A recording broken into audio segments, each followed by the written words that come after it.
Hi, I'm Jamie Baker with the Courier Sports Department. This is Ted Radick.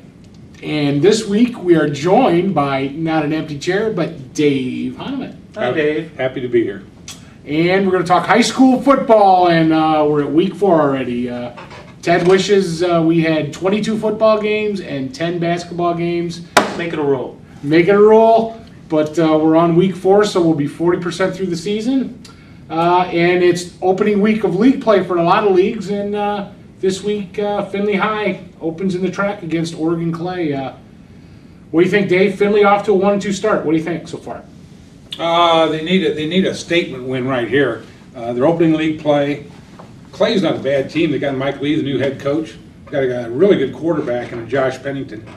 But if Findlay's going to be a factor in this league, they need to win this game. Make a statement right now. Biggest thing I think they need to do is their offensive line has to give Meal, the quarterback, some protection, Okay. and open some lines, because last week Sylvania Southview just loaded up to the defensive front, all 11 guys within 5 yards of the line of scrimmage, and they just plowed into that backfield. They didn't have time to do anything, and that's the key thing I think Findlay has to do this week. Okay. Is it a case of just not getting enough protection, or can Meal throw the ball? Meal could throw the ball. I mean, he's 6'4", 190. He's got a good arm on him. Mm-hmm. He's either got to make quicker reads and get the ball out quicker, or if they want to go vertically downfield, they got to give him a little bit more protection. They got 2 returning starters on the line, but still, that's 3 guys, and they're not. A lot of the teams they're playing, like the stout kid from Southview, 6'6", 260, Division I caliber. Immediately, that's where 2 of your offensive linemen are going to watch him. Oh. So then you got 4-on-3, 5-on-3.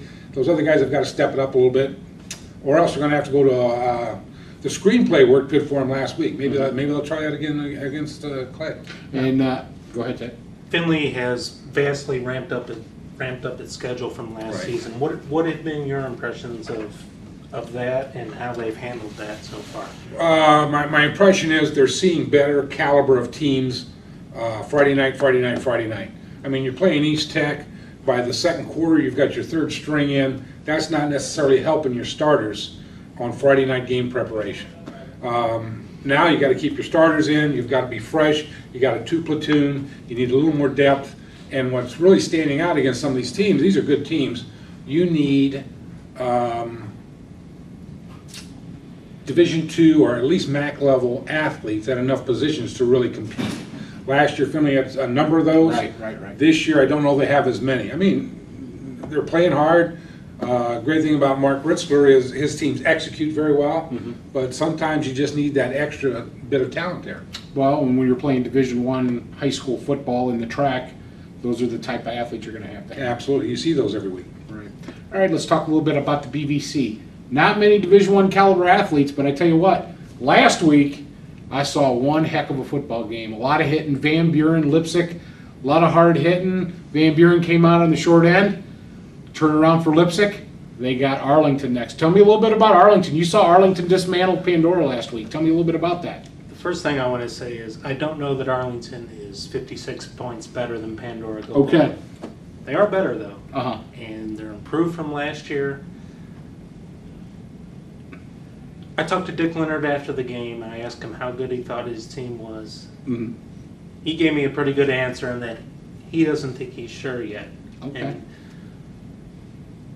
the kids who are playing on the Arlington varsity, I don't know that they've ever beaten LB, Macomb, Lipsick. It's time to get that signature victory that every team seems to need to get over the hump. And it's going to be interesting to see if they can get it this Friday at Lipsick. And it's been a long time since they won the BVC. They haven't won a BVC title since 1987. And, who knows? There's a lot of tough games left, starting with this week. Yep. But this might be the Devil's year. You never know. Some other interesting games on the schedule this week. Somebody's going to get a win in this one. Elmwood and Fostoria. Both teams have struggled. Fostoria has had some off-the-field issues. How do you go into a game like this, Dave? I think you play up what you just said. Some teams are going to get their first win, you can't look at it like, say, that team is worse than us, it's an automatic win. You got to go in and say what we've been working on in preseason, what we worked on in week 1, 2, 3, we got to do it again. We just have to do it better. I guess it's a way to start building for something instead of looking at the past. Right, You know, exactly. you get a win in week 4, and you go on week 5 on a little bit of a high where, you know, you might be on a little bit of a low after the first 3 weeks, but that should be an interesting ball game, you know. Well, tell me this, you just mentioned it. One of these two teams is going to get their first win. Right. We've seen a lot of games this year of really lopsided scores. Right. Why have the haves and the have-nots? It's like it's like the economy.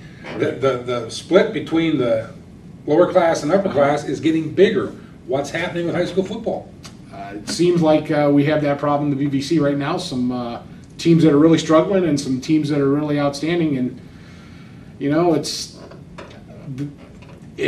a tough call because, you know, it doesn't do you any good to win 67-0. It really doesn't. Right. All right. Other games on the schedule that kind of look interesting. Carey and Mohawk. Good. Two teams that really don't like each other, and they'll square off this week. Has anybody played a tougher schedule than Mohawk so far? No. They've had Winford, Upper Sandusky, they'll have Carey, and Marion Pleasant, who just knocked off Lima Central Catholic last week. So, you know, Eric Baker's got a young team, and he's had his hands full. And maybe this week, I think they've been getting better because they played Upper Sandusky pretty tough for the first half last week. But maybe this is the week they get over the hump. They could be a very dangerous team. I was thinking late in the season when teams are looking for league titles and playoff positioning, they might not be the team you want to face in that week 9 or 10. Could be the spoiler. Who knows? Absolutely. And everybody wants to win that last MAL title. That should wrap up week 4. You can get all your coverage in the Courier and online at thecourier.com.